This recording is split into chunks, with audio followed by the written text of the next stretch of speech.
ceramic coating a really slippery surface. This is all about making the surface tension so nothing can cling to it. No dirt, water. What hope has our glue got? What would happen if you go and do a standard glue ball on this? Rather than using a tool, I'm just going to use my fingers.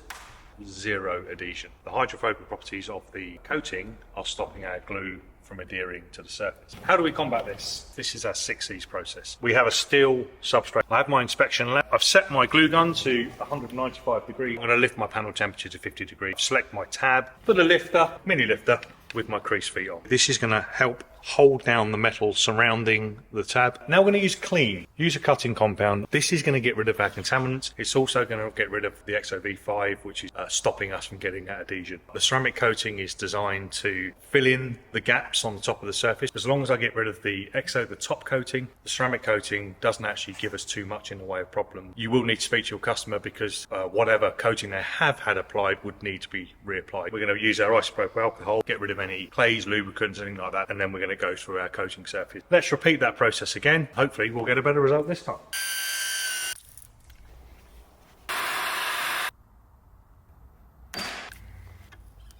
We now have quite a nice little high spot. A little bit of knocking down to do. Coated vehicle, running the 6Cs process, and we've got the results. If I'd have just carried on and not doing my process, I'll still be here next week trying to get this to stick.